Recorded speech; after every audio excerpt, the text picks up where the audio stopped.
Moses, the man who spoke to God through a burning bush and led an entire nation out of slavery. For many, he's not just a religious figure, he's a cornerstone of Western history. He's portrayed as a prophet, a liberator, a lawgiver. His story spans entire books of the Bible and underpins 3 major world religions. But what if it never actually happened?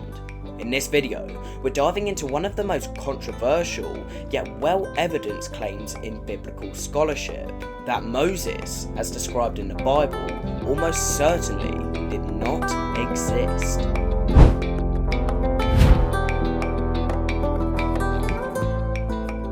Before we even get to Moses as a person, we need to have a look at the world that he was supposed to have lived in. According to the biblical narrative, Moses led the Israelites out of Egypt during the Bronze Age, around 13th to 15th century BCE, depending on which chronology you follow. This was a period when Egypt was one of the most powerful empires on earth, meticulously recording events on their own inscriptions and monuments. However, here's the problem. The timeline given by the Bible does not match up with what we know from Egyptian history. The pharaohs who supposedly enslaved the Israelites and then lost them, figures like Ramses II, left extensive records, but none mention a massive slave population or a devastating exodus. Then there's the archaeology of Canaan, the land that the Israelites supposedly entered after wandering through the desert.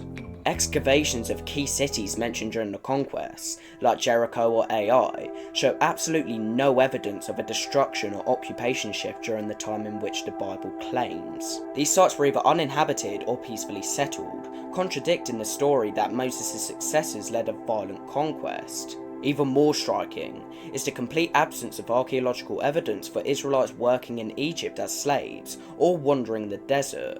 None. Archaeologists have scoured these regions for evidence of a large group of people wandering the desert in a nomadic lifestyle, but the material culture is just not there. Taken together, the timeline conflicts and the complete lack of archaeological evidence don't just challenge the Exodus story, they raise a deeper question. If these events didn't happen as described, then before we even get to Moses as a person, we have to ask, what world is this man supposed to live in?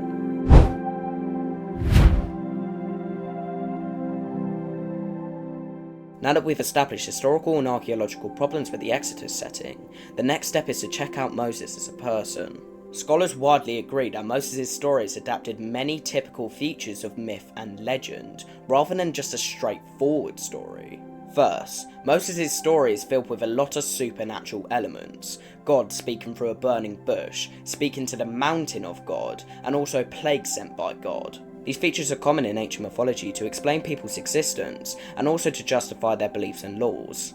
The inclusion of these dramatic supernatural events suggests that the story serves more of a theological and symbolic purpose, aiming to inspire faith and identity rather than actually record history. Second, the story of Moses shows signs of being a complete composite story, compiled over centuries by different authors and editors.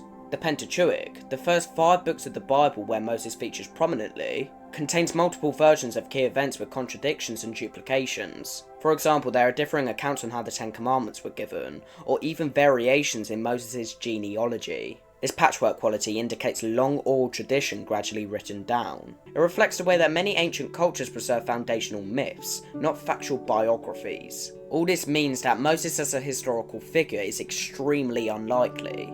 Instead, the story belongs to a long tradition of myth-making, serving religious and cultural purposes rather than recording literal fact.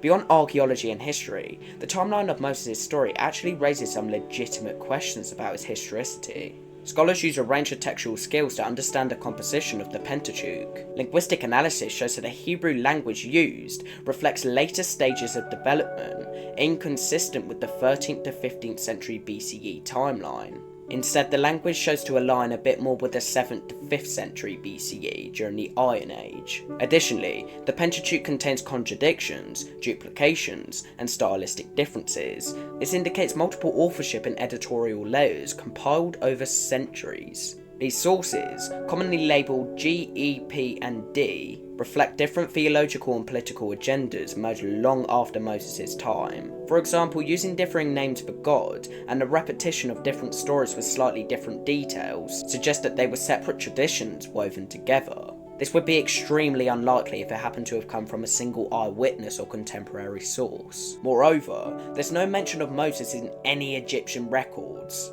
or any independent Near Eastern text from that time period for that matter. Taken together, these factors showed that Moses was more of a product of centuries of oral tradition, rather than an immediate historical record.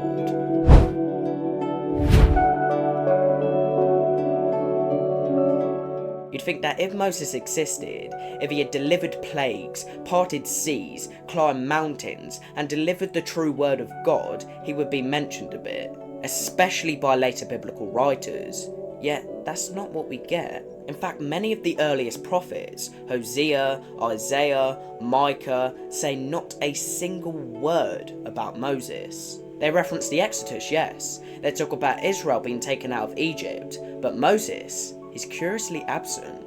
No 10 Commandments, no tablets, no lawgiver. It's as if one of the most significant figures in biblical history just wasn't known to them. The silence is deafening, because if Moses had contributed this much to Israelite society, it would be odd, almost inexplicable, for these prophets to ignore him.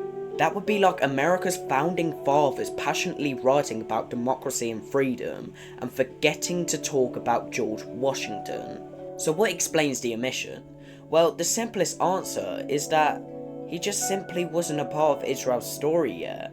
Many scholars believe that Moses' narrative emerged during and after the Babylonian exile, as priests and scribes reconstructed Israel's identity through oral traditions, legal codes, and mythic storytelling. I hope you guys enjoyed this video as much as I enjoyed making it. Anyway, don't forget to like and subscribe, and stay curious, stay critical, and never stop questioning. Goodbye.